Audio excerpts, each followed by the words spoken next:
રૂપાળી કન્યા કાળો પુરુષ એ રાધા કૃષ્ણની જોડ છે, પણ રૂપાળો પુરુષ ને કાળી કન્યા એ તો રોજની માથાકૂટ છે.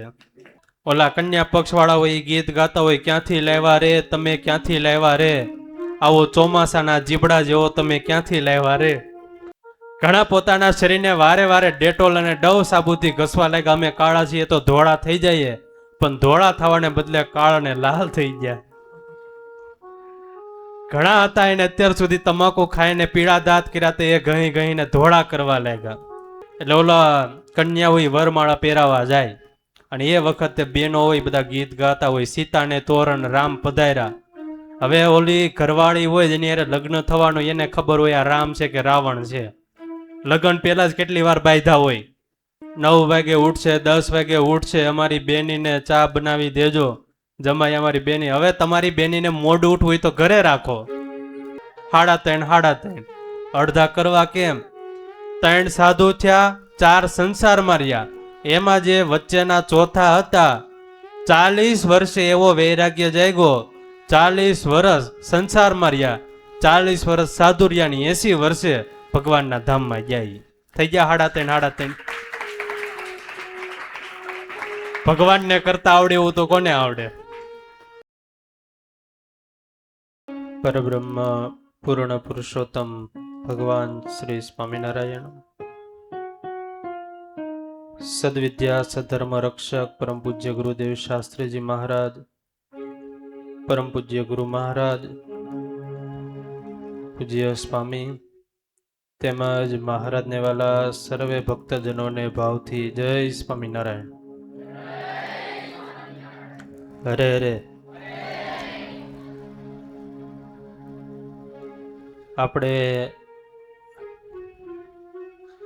ઇતિહાસમાં દાંપત્ય જીવનના આદર્શ કહી શકાય એવા નળ રાજા અને દમયંતી રાણી એમની કથાનું શ્રવણ કરતા હતા. એમાં અત્યાર સુધી આપણે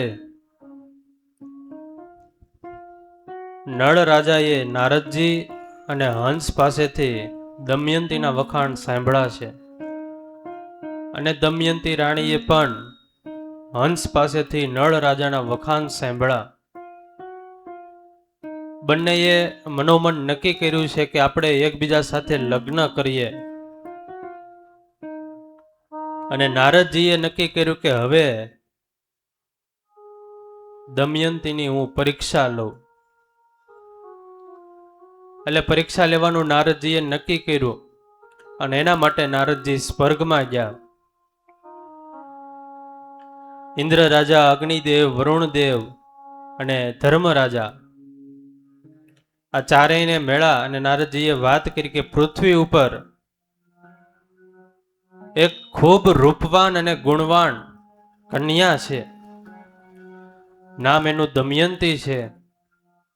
તમારે અહીંયા દેવલોકમાં શોભે એવી કન્યા છે, રૂપ ગુણ ખૂબ છે, પણ ટેકીલી બહુ છે. જીવનમાં એકવાર ટેક લીધા પછી એ મરણાંત સુધી છોડે નહીં એવી ટેકીલી છે. પણ એને વરવું છે નળને એવી દ્રઢ ધારી છે ટેક. ટેક તજાવી તમે વરો તો વળે વડો વશે. નળ રાજાની સાથે લગ્ન કરવાનું એને નક્કી કર્યું છે, ટેક લીધી છે, પણ જો એ ટેક તમે છોડાવો, તમે એની સાથે લગ્ન કરો તો તમારો જય જયકાર થાય. આમ તો આપણા ભારતીય સંસ્કૃતિમાં એક પત્ની વ્રત અને એક પતિવ્રત એનો ખૂબ મહિમા કીધો છે. એક પતિવ્રત રાખનારી કોઈ સ્ત્રી હોય તો એની ઉપર ઠાકોરજીનો અનહદ રાજીપો થતો હોય છે. પુરાણમાં તુલસીની કથા છે.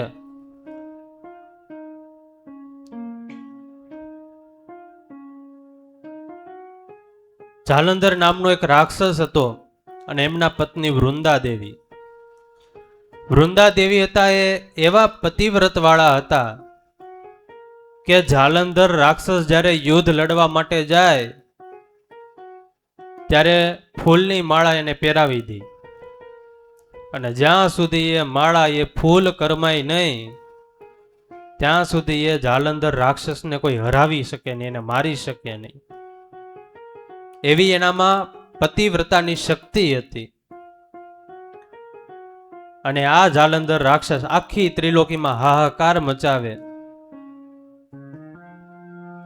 દેવતાઓને ચિંતા થઈ, કોઈ દેવતાઓ એને હરાવી શકે નહીં. અને એ વખતે દેવતાઓ ભગવાન પાસે ગયા, ભગવાનને પ્રાર્થના કરી, પ્રભુ આ જાલંધરથી હવે તમે છોડાવો, અમારી બધાની રક્ષા કરો.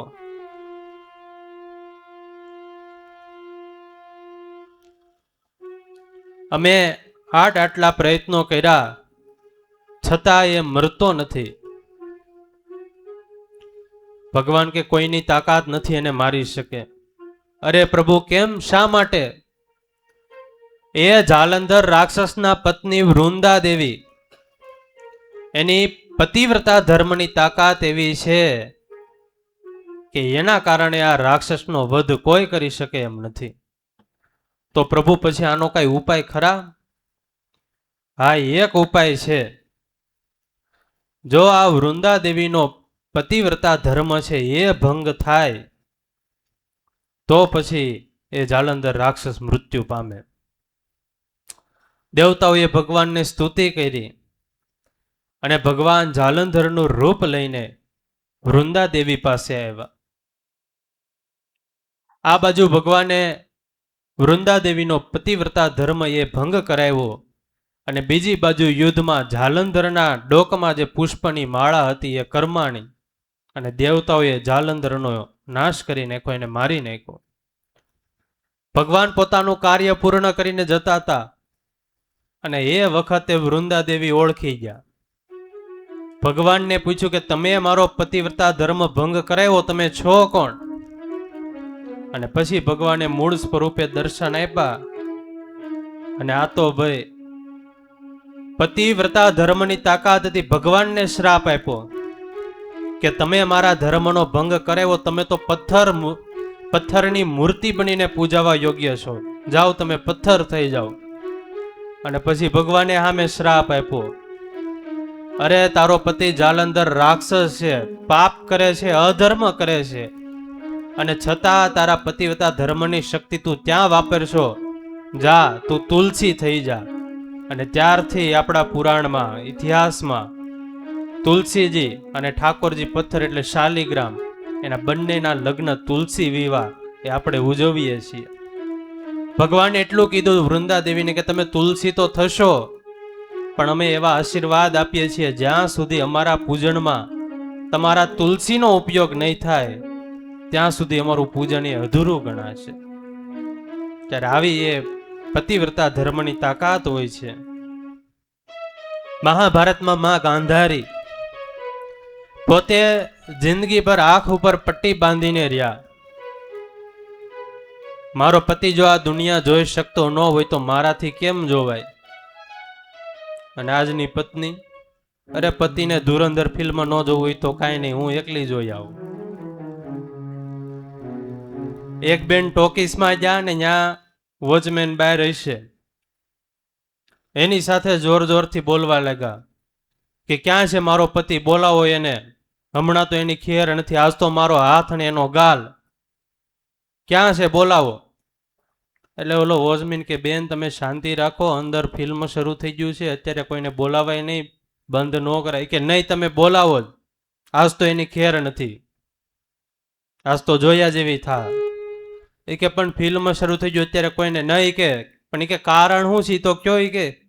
એ કે મારો પતિ કે બીજી કોઈ પર સ્ત્રી સાથે અહીંયા ફિલ્મ જોવા આવ્યો છે, કે બોલાવો એને. ઓલા ભાઈ વોચમેન અંદર જ્યાં ફિલ્મ બંધ કરે એવું બધે ચારે બાજુ વાતો કરો લાગે, કેમ બંધ થયું, કેમ બંધ થયું. અને પછી એનાઉન્સ થયું કે આ ટોકીસની અંદર જે પણ પતિ પોતાની પત્ની સાથે ન આવ્યા હોય પણ પર સ્ત્રી સાથે આવ્યા હોય એ ટોકીસમાંથી બહાર નીકળી જાઓ. ત્યાં તો પોનું ટોકીસ ખાલી થઈ ગયું. એક શેઠ હતા, એનો નોકર રામુ. એટલે આ રામુ નોકર એવું કરે કે શેઠ છે ઈ દારૂ પીતા હશે, તો આ શેઠ ક્યાંક આડાવડા જાવ એટલે આ રામુ દારૂ પી લે અને બોટલમાં પછી પાણી ભરી દે. વારે વારે આવું છું એટલે શેઠને ખબર પડી. અને એમાં એક દિવસ બન્યું એવું કે શેઠ અને શેઠાણી બે રૂમમાં બેઠા છે ને રામુ હતો એ રસોડામાં કામ કરતો હતો. એટલે શેઠે કીધું કે રામુ, હા શેઠ, આ મારી દારૂની બોટલમાંથી દારૂ પીને પાણી કોણ ભરી દે છે? શેઠે આવું પૂછ્યું. પછી રામુ કાંઈ બોલ્યો નહીં. પહેલી વાર એમ કીધું રામુ, તો કે હા શેઠ. અને પછી એમ કીધું આ દારૂ પીને પાણી કોણ ભરી દે છે? પછી રામુ કાંઈ બોલ્યો નહીં. આવું 3-4 વાર કીધું શેઠે, પણ રામુ કાંઈ જવાબ આપે નહીં. એટલે શેઠ થોડાક ગરમ થઈ ગયા ને રસોડામાં ગયા. કેમ રામુ, તને સંભળાતું નથી? કઈનો રેડું નાખું કહું છું. અરે શેઠ, અહીંયા વાતાવરણ જ એવું છે ને કે અહીંયા કોઈ પણ વાત હોય એમાં અગાઉની વાત હોય શરૂઆતની એ થોડીક સંભળાય, પાછળનું કાંઈ સંભળાતું નથી. એ કે હોય નહીં. અરે હા શેઠ, એવું સાચી તમારે જોવું, તમે અહીંયા રસોડામાં ઉભા રહ્યો, હું હમણાં રૂમમાં જાઉં. શેઠ રસોડામાં ઉભા રહ્યા અને રામુ ગયો રૂમમાં. રામુ કે શેઠ, હા રામુ બોલ, કાલ મારી પત્ની સાથે પિક્ચર જોવા કોણ ગયું તું?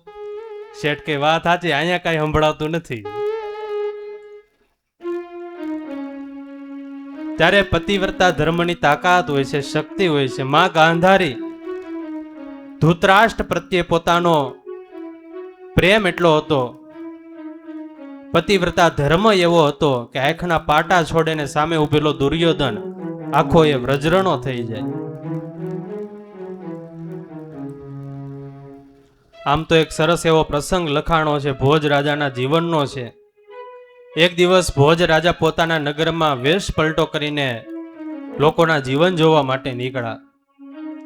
અને એમાં એક સ્ત્રી પોતાનો પતિ બીમાર છે અને પતિ બીમાર છે એનું ખોળું માથામાં રાખીને માથું દબાવે છે.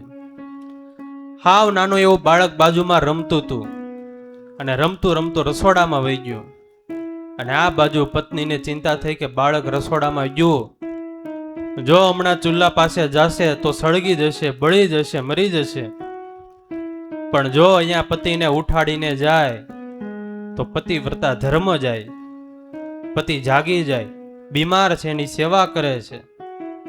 સેવા કરવાનું શરૂ રાખ્યું અને ભોજ રાજા આખું આ દ્રશ્ય જોવે બારીએથી ઊભા અને એમાં ઓલું નાનું બાળક રમતું રમતું રસોડામાં ગયું, ચૂલા પાસે ગયું અને ત્યાં જ બળીને એ ભસ્મીભૂત થઈ ગયું.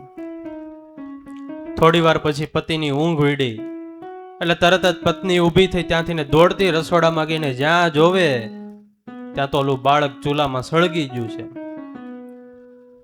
પણ પોતાના પતિ પ્રત્યે નિષ્ઠા એવી હતી, પોતાનો ધર્મ એવો હતો, હાથમાં પાણીની અંજલિ લીધીને સંકલ્પ કર્યો કે જો મને મારા પતિ સિવાય બીજે ક્યાંય આ શક્તિ ન હોય, મેં મારા પતિની સેવા ઈશ્વર બુદ્ધિથી કરી હોય તો આ મારું બાળક જીવતું થાય. અને આમ સંકલ્પ કરીને જ્યાં જમીન ઉપર પાણી મૂક્યું ત્યાં તું બાળક રાખમાંથી ખિલખિલાટ કરતું જીવત થયું. આ એ પતિવ્રતા ધર્મની શક્તિ છે. આ બાજુ ભીમક રાજાએ દમયંતીના સ્વયંવરનો વિચાર કર્યો. ત્રણેય દીકરાઓને બોલાવીને આજ્ઞા કરી કે તમે જ્યોતિષને બોલાવો, સારા જોશ દેખાડો, શુભ મુહૂર્ત જોવરાવો અને દમયંતીની સ્વયંવરની કંકોત્રીઓ લખાવો. આજુબાજુના બધા જ રાજાઓને કંકોત્રી મોકલાવો ને આમંત્રણ અપાવો. આમ તો પેલા સ્વયંવર રચાતા જેમાં રાણી હોય એ હાથમાં ફૂલની માળા લઈને આવે ને અલગ અલગ ઘણા બધા રાજાઓ આવ્યા હોય, પછી જે પણ રાજા એને ગમે એના ડોકમાં એ ફૂલની માળા પહેરાવી દે અને પછી લગ્ન થાય, એને સ્વયંવર કહેવાય. એટલે આ બાજુ રાજાએ નક્કી કર્યું, ભીમક રાજાએ, કે આપણે દીકરી દમયંતીના સ્વયંવર એની તૈયારીઓ કરીએ. માં વ્રજાવતીને વાત કરી અને માં વ્રજાવતીએ દીકરી દમયંતી પાસે આવ્યા. પણ દમયંતી રાણીનું મન તો હવે નળ રાજામાં પરોવાયેલું છે. આખો દિવસ નળ રાજાના જ વિચાર આવે, ખાવાનું કઈ ભાવતું નથી, શરીરે તાવ આવ્યો છે, નિંદ્રા આવતી નથી. બસ હવે તો નળ રાજાના જ વિચારો આખો દિવસ ઘૂંટાયા કરે. અને એમાં માં વ્રજાવતી આવ્યાને જોયું કે દીકરી દમયંતી એ બીમાર છે. કીધું કે દીકરી શું થયું, તાવ આવ્યો છે, હમણાં રાજવેદને બોલાવું, મોંઘા મોંઘા ઔષધ મંગાવું. અરે માં, ગમે એટલા મોટા રાજવેદને બોલાવો, ગમે એવા ઔષધ મગાવો, પણ આ રોગ નહીં મટે. કેમ? કારણ કે આ રોગ તો મનનો રોગ છે, શરીરનો રોગ નથી. માં, હવે મારી ઉંમર થઈ છે, હવે મારા લગ્ન થાય તો સારું, નથી લોકમાં સારું નહીં દેખાય. અને ત્યારે માં વ્રજાવતીએ કીધું કે દીકરી તું ચિંતા ન કર, તારા પિતાએ તારા સ્વયંવરની તૈયારીઓ શરૂ કરી દીધી છે, કંકોત્રીઓ લખાવી દીધી છે, અને આજુબાજુમાં જેટલા રાજાઓ છે એ બધા રાજાઓને સ્વયંવરની પત્રિકાઓ જશે.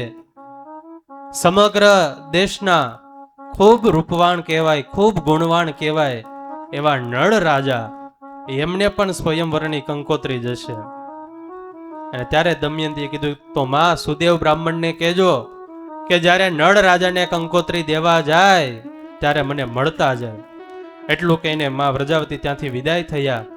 દમયંતીએ નળ રાજાને પત્ર લખ્યો, હે નેષદપુર મહારાજ, રૂપ ગુણ ભરપૂર ભર્યા, હંસ્યા કર્યા વખાણ દાસીના દિલમાં ઠર્યા, ભીમક તણી છું બાળ દીન દમયંતી દારા, વિશેષ વિનવી એ જ થજો મુજ પ્રાણ આધાર, સ્વયંવર મંડપ વિશે નવ દેખો મુખ ભાણને, વરમાળાને વેફરી તુરત તજુ મુજ પ્રાણને.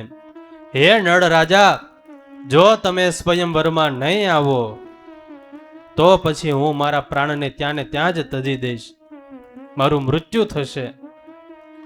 સ્વયંવરની પત્રિકાઓ બધા રાજાને પહોંચી. દમયંતીનો પત્ર અને પત્રિકા બંને નળ રાજા પાસે પહોંચ્યું. નળ રાજાએ સંદેશો પત્રિકા વાંચી અને નળ રાજાએ પ્રધાનને આજ્ઞા કરી કે પ્રધાન, હવે તમે ઘોડાગાડી તૈયાર કરો, આપણે કુંદનપુર રાજા ભીમકની દીકરી દમયંતી છે, એમના સ્વયંવરમાં જવાનું છે. પ્રધાને બધી તૈયારીઓ કરી. નળ રાજા શણગાર સજીને કુંદનપુર જવા માટે તૈયાર થયા છે, ઘોડાગાડી ઉપર બેઠા છે. અને એ જ વખતે એનો મિત્ર હંસ આવ્યો. હંસે આવીને કીધું કે રાજા, તો હવે મને રજા આપો, હું મારા પરિવાર પાસે જાઉં. એટલે નળ રાજા કે કેમ હંસ, તારે તો મારી સાથે સ્વયંવરમાં આવવાનું છે,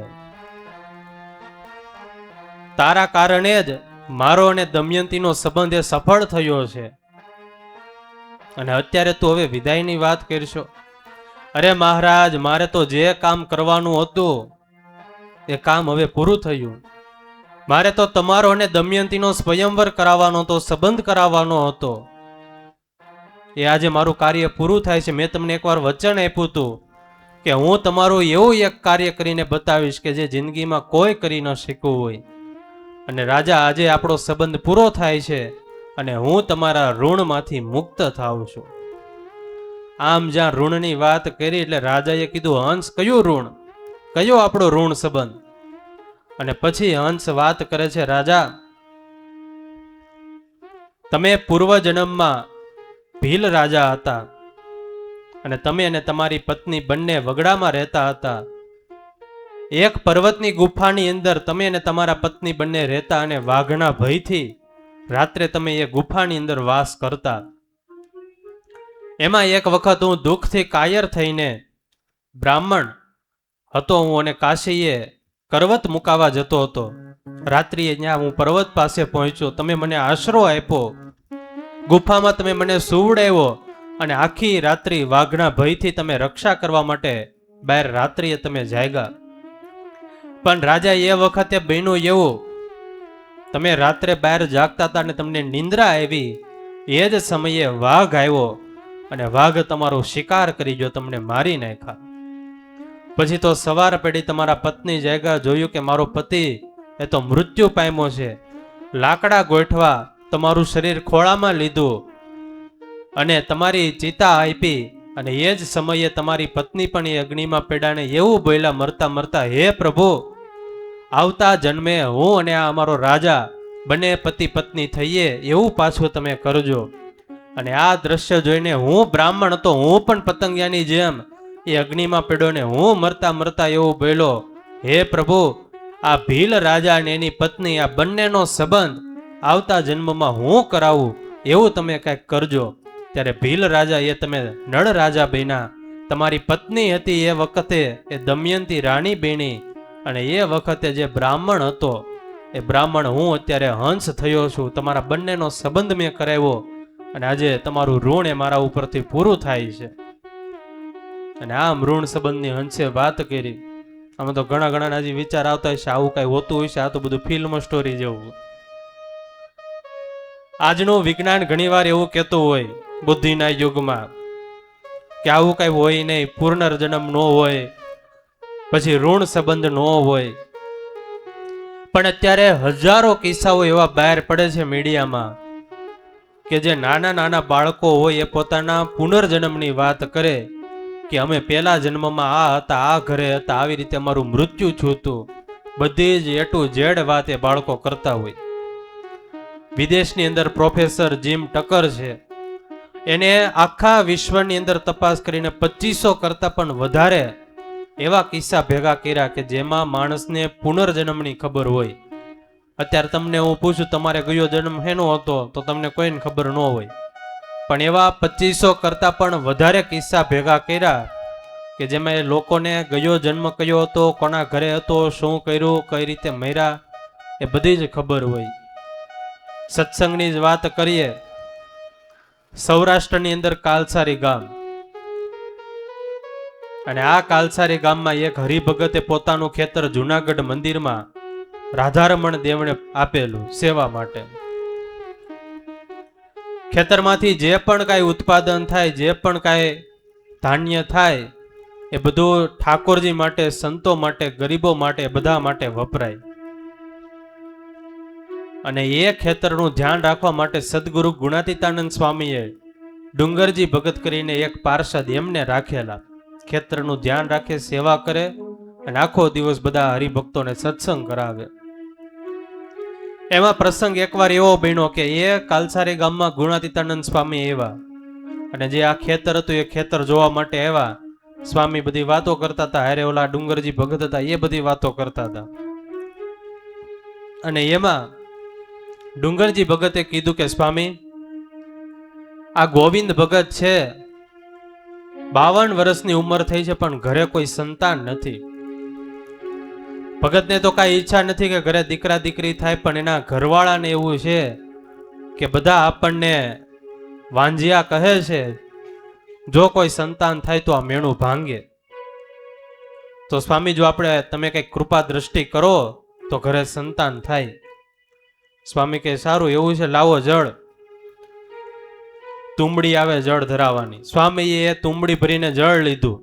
સ્વામી બેઠા હતા, ઊભા થઈ ગયા, અને ખેતરનો શેઢો હતો એ બાજુ હાલવા લાગ્યા. સ્વામી ચાલતા ચાલતા ત્યાં તુંબડાનું એક ઝાડ હતું, ટીમરાનું એક ઝાડ હતું. સ્વામી ત્યાં આવીને ઊભા રહ્યા, અને સ્વામીએ હાથમાં પાણી લીધું. એ ટીમરાના ઝાડને વર્તમાન ધરાવ્યા, એને ભગવાનને આશરે લીધો, સત્સંગી કર્યો, અને સ્વામીએ પાણી છાંટીને એવું કીધું કે જાઓ, આ ટીમરાનું ઝાડ કાપી નાખો. આની અંદર રહેલો જે જીવ હતો એને મેં ગોવિંદ ભગતના ઘરે મોકલી દીધો છે.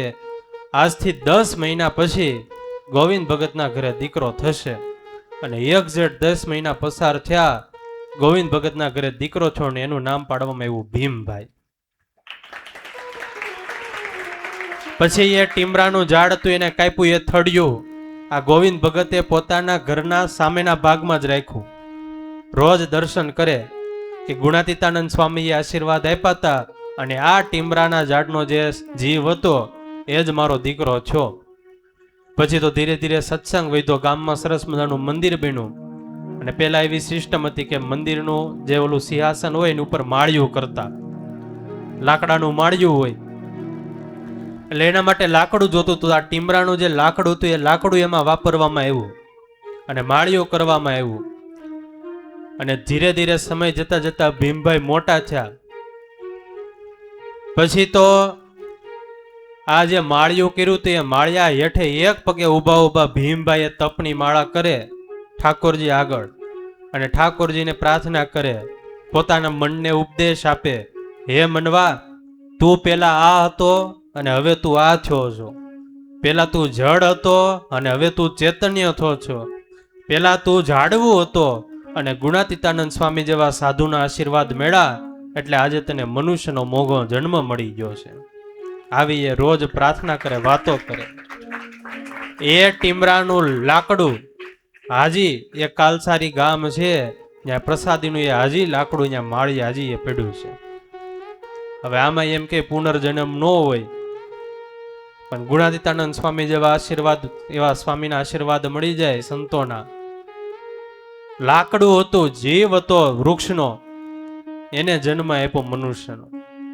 એવો જ એક બીજો પ્રસંગ, અમદાવાદ પાસેનું ચીખલોદ ગામ, અને મહાનુભાવાનંદ સ્વામી ત્યાં આવ્યા. બધા હરિભક્તોએ કીધું સ્વામી મંદિર બંધાવો ને સરસ મજાનું મંદિરનું કામ હાલે. મંદિરનું કામ પૂરું થયું ને ઉપર ખાલી માળવાનું કામ બાકી હતું, અને એના માટે મોટા મોટા લાકડા જોઈએ, મોટા મોટા પીઢડા જોઈએ. એટલે કોઈ હરિભગતે વાત કરી કે સ્વામી લાકડા તો મળી રહી, બાજુમાં અંબાઈદાસની વાડી છે, અહીંયા બહુ સારા લાકડા છે, લીમડા બહુ સારા છે, પણ જો એ આપે તો થાય. સ્વામી કે હાલો જોઈએ. સ્વામી કે હાલો સ્નાન કરવા જઈએ. એ અંબાઈદાસની વાડીએ સ્નાન કરવા ગયા. સ્નાન કરીને સ્વામી બેઠા, બાજુમાં હરિભક્તો બેઠા, ને સામેથી ઓલા અંબાઈદાસ આવ્યા. એટલે સ્વામી કે આવો આવો અંબાઈદાસ, કેમ છે? અરે મા બાપ બસ સારું, તમારી કૃપા. સ્વામી કે તમારી વાડીમાં લીમડાના થડિયા બહુ સારા છે, મંદિરનું કામ હાલે છે, માળવાનું કામ ખાલી બાકી છે, જો તમે લીમડા આપો. અરે સાધુ મહારાજ એ લીમડાની વાત તો કરતા જ નહીં. આ લીમડા તમે જોવો, આવા સીધા હોટા તો તમને આખા ગામમાં ક્યાંય જોવા નહીં મળે. અને જો આવા લીમડા તમને ક્યાંય દેખાય તો મને છાતીમાં ડામ આપી દેજો. મારા દીકરાની જેમ આ લીમડા મોટા કર્યા. એટલે લીમડાની વાત મૂકી દો, બાકી તમારે જે જોઈએ એ માગો. સ્વામી કે હવે ભાઈ માગવું હું માગ્યું તો એ તો આપ્યું નહીં, એમાં ના પાડી દીધી. એટલે કોઈક બાજુમાં હરિભગત હતા, એને કીધું સ્વામીને કાનમાં કે સ્વામી એને દીકરા નથી, જો તમે આશીર્વાદ આપો દીકરા થાય તો એ તમને લીમડા આપશે. સ્વામી કે એલા ભલા માણસ એવું છે તો પેલા કયો ને. સ્વામી કે અંબાઈદાસ હા મા બાપ,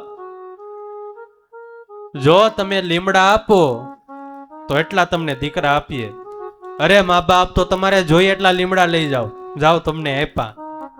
સ્વામી કે લીમડા બહુ વધારે જોહે, મંદિરનું કામ કરવાનું છે, પછી જાજો વિસ્તાર કરવો મોટો એ હારું નહીં, હાચવા અઘરા પડશે.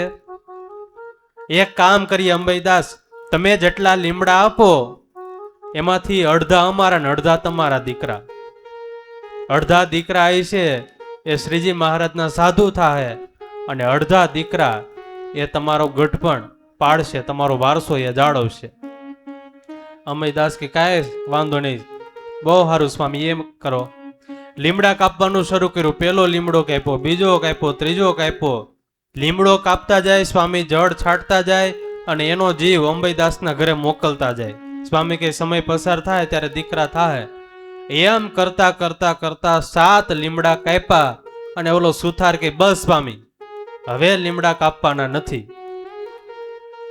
બસ હાથમાં આપણું મંદિરનું કામ પૂરું થઈ જાય. એટલે ઓલા હરિભક્તો પે હાથમાં કામ પૂરું થઈ જાય, પણ આપણે અડધા અડધાની વાત થઈ. હાથના અડધા કરવા કેમ? એકને તો કઈ કડથી આમ નોખો તો નહીં કરાય, હાથના અડધા કરશું કેમ? ઓલો સુથાર કે એ હું કાંઈ ન જાણું, આપણે હાથની વાત થઈ, હાથમાં કામ પૂરું થઈ જાય. સ્વામી કે જો હાથમાં થઈ જતું હોય તો આપણે 8મો લીમડો કાપવો નથી. એટલે હરિભક્તો કે સ્વામી પણ આના અડધા, એ કે મહારાજ બધું સંભાળી લે. સમય પછી સમય પસાર થયો, એક પછી એમ કરતા કરતા 7 દીકરાના જન્મ થયા. અડધા અડધાની વાત થઈ હતી ને, એમાં 3 હતા એ સાધુ થયા ભગવાનના, 4 હતા એ સંસારમાં રહ્યા. અને ઘણા મારા વાલીડા રાહ જોઈને જ બેઠા હોય. સ્વામીએ કીધું તો અડધા અડધા કરવાના, જોઈ હવે કેમ અડધા અડધા થાય. હાથના અડધા કેટલા થાય? 3.5 અડધા કરવા કેમ? 3 સાધુ થયા, 4 સંસારમાં રહ્યા. એમાં જે વચ્ચેના ચોથા હતા, 40 વર્ષે એવો વૈરાગ્ય જાગ્યો, 40 વર્ષ સંસારમાં રહ્યા, 40 વર્ષ સાધુ રહ્યા, 80 વર્ષે ભગવાનના ધામમાં ગયા. થઈ ગયા 3.5. ભગવાનને કરતા આવડે એવું તો કોને આવડે? ત્યારે આજે એવું કહેતા હોય કે પુનર્જન્મ ન હોય, પણ આ બધા સત્સંગના ઇતિહાસના બધા દ્રષ્ટાંતો એ સાક્ષી પૂરે છે કે પુનર્જન્મ હોય છે. ત્યારે આ બાજુ હંસે વાત કરી બધી કે આજે આપણો ઋણ સંબંધ પૂરો થાય છે, હવે આ ઋણમાંથી હું મુક્ત થાઉં છું ને મારા પરિવાર પાસે જાઉં છું. રાજાએ હંસને વિદાય આપી. નળ રાજા કુંદનપુર આવ્યા. મોટા મોટા ચારેય બાજુ તંબુઓ તાણવામાં આવ્યા છે. રાજા મહારાજાઓ માટે આગતા સ્વાગતાની તૈયારીઓ કરવામાં આવી છે. ઘોડા, હાથી એ બધાની બાંધવાની, ઘાસચારાની, પાણીની વ્યવસ્થા કરવામાં આવી છે. નળ રાજા આવીને પોતાના તંબુમાં ઉતર્યા. બીજી બાજુ સ્વર્ગમાંથી ઇન્દ્ર રાજા, અગ્નિદેવ, વરુણ દેવ અને યમ રાજા આવ્યા. ચારેય આવીને જોયે ત્યાં તો નળ રાજા સામે તંબુમાં બેઠા છે. દેવતાઓ વિચાર કરે છે કે હવે આપણે આ નળ રાજાના વિવાહ એ દમયંતી સાથે ન થાય એના માટે કરવું શું? ઇન્દ્ર રાજાએ યમ રાજાને કીધું કે યમ રાજા, તમે એક કામ કરો, આ નળ રાજાના પ્રાણ ખેંચી લ્યો. યમ રાજા કે ઇન્દ્ર મહારાજ, એમ જો આ નળ રાજાને મારી શકાતા હોત, પ્રાણ ખેંચી શકાતા હોત, તો દમયંતીના જ નો ખેંચી લો, આ કઈ માથાકૂટ જ ન રહી. પણ જ્યાં સુધી એની આયુષ્ય પૂરી ન થાય ત્યાં સુધી હું કાંઈ ન કરી શકું. ચારેય યુક્તિ કરી, કરવું શું? અને એમાં પછી ચારેય દેવતાઓ બ્રાહ્મણનું રૂપ લઈને નળ રાજા પાસે આવ્યા.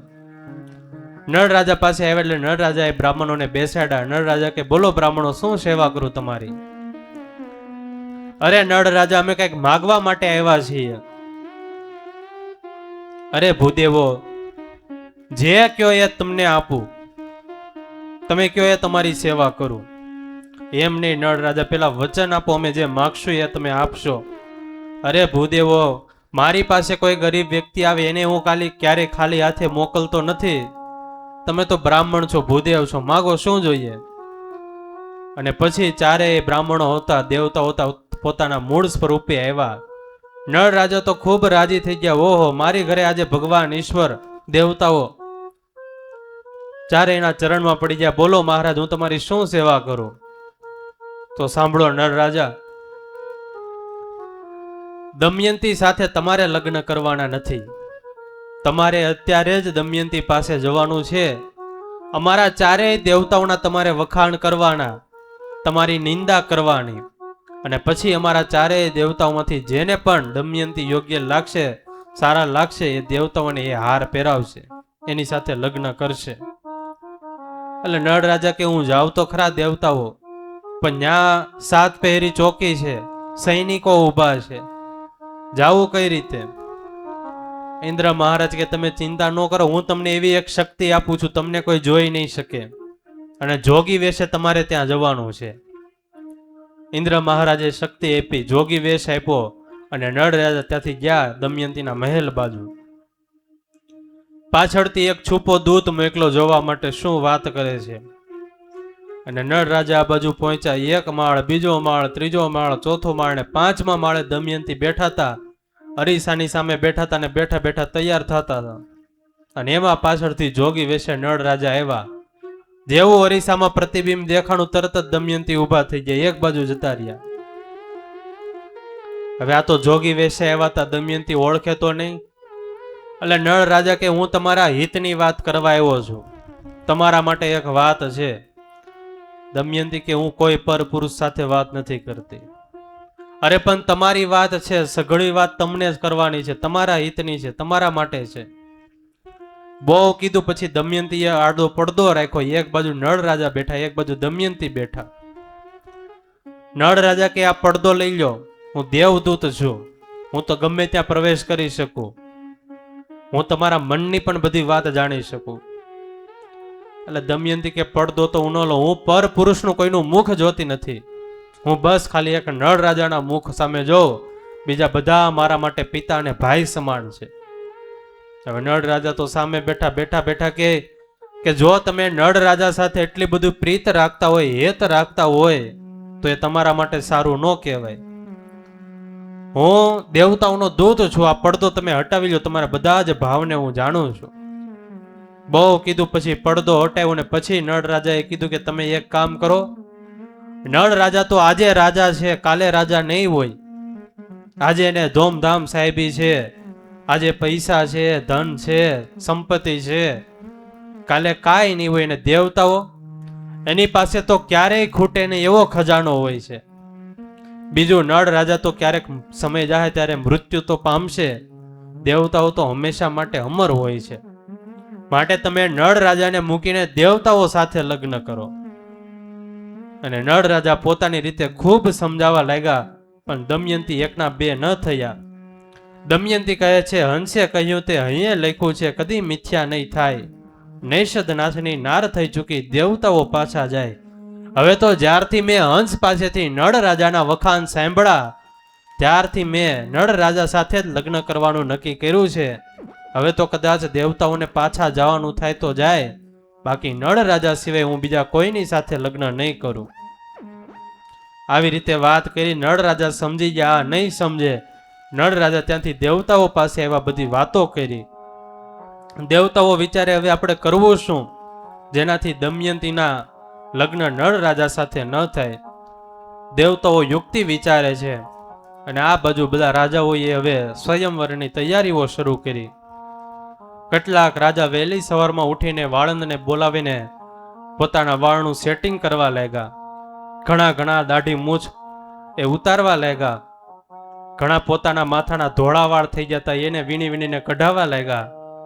ઘણા ઓલા હિમાલય હર્બલ આવે ઈ મહેંદી નાખીને કાળા વાળ કરવા લાગ્યા.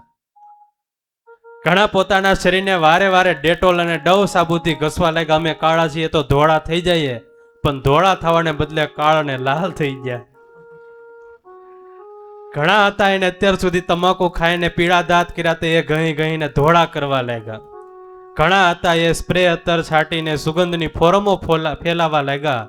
તો ઘણા મોઢા ઉપર અલ્ટ્રા ગ્રોટ ક્રીમ લગાડીને મોઢા ચમકાવા લાગ્યા.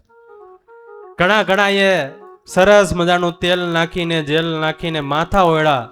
તો ઘણાએ ગુલાબી પીળા કેસરી લીલા સફેદ આવા બધા સાફા બાંધ્યા. ઘણાએ શેરવાણી પહેરી તો ઘણાએ સૂટ પહેર્યા. આમ બધા રાજાઓ પોતપોતાની રીતે તૈયાર થયા. આમ તો લગ્ન પહેલા જોવા આવે ને પુરુષ, કન્યા હોય એના ઘરે જોવા આવે પુરુષ, એટલે પુરુષ થોડોક કાળો હોય, શામળો હોય, એટલે છોકરી કે ના હો આપણે આની હારે લગ્ન કરવા નથી, આ તો કાળો છે. એટલે ઓલા બધા વડીલો બેન હોય ને શું કે હવે કાળા તો ભગવાન હતા, હવે ઈ ભગવાન હતા, આ કંસ છે. ગોરા બદન ઉપર કાળો તલ બેજોડ છે, કાળા બદન તલ ગોરો એ કોટ છે. ગોરા બદન ઉપર કાળો તલ બેજોડ છે, કાળા બદન તલ ગોરો એ કોટ છે. રૂપાળી કન્યા કાળો પુરુષ એ રાધા કૃષ્ણની જોડ છે, પણ રૂપાળો પુરુષ ને કાળી કન્યા એ તો રોજની માથાકૂટ છે.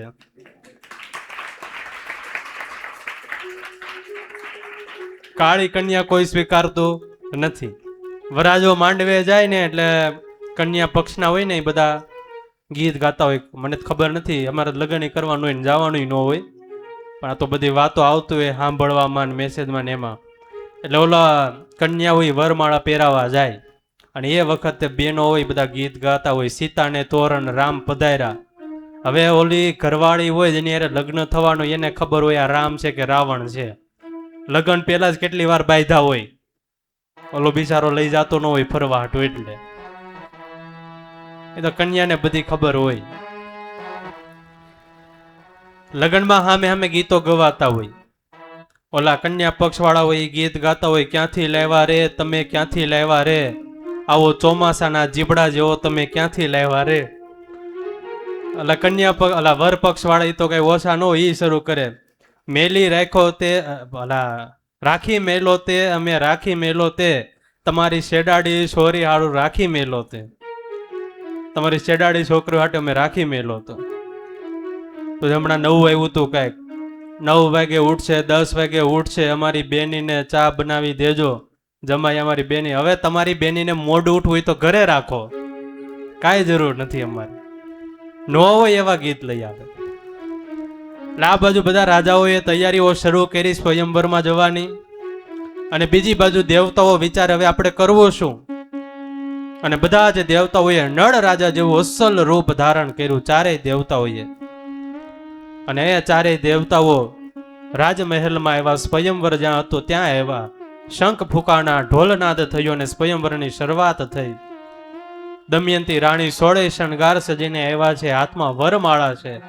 અને જ્યાં આમ સામે આવીને જોવે ત્યાં તો 1 2 3 ની પણ 5 નળ રાજા ઊભા.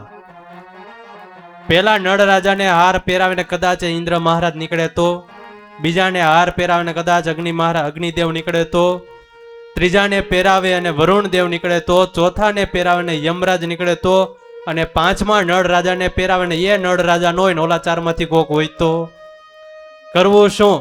દમયંતી મૂંઝાણા 5 માંથી કયા નળ રાજાને હાર પહેરાવવું, અને એ હાર કયો પહેરાવો, કયા નળ રાજાને પહેરાવો, એ હવે આપણે આવતી સભામાં સાંભળીશું. અત્યારે આજની કથાને અહીંયા વિરામ આપીએ. સહજાનંદ સ્વામી મહારાજની જય.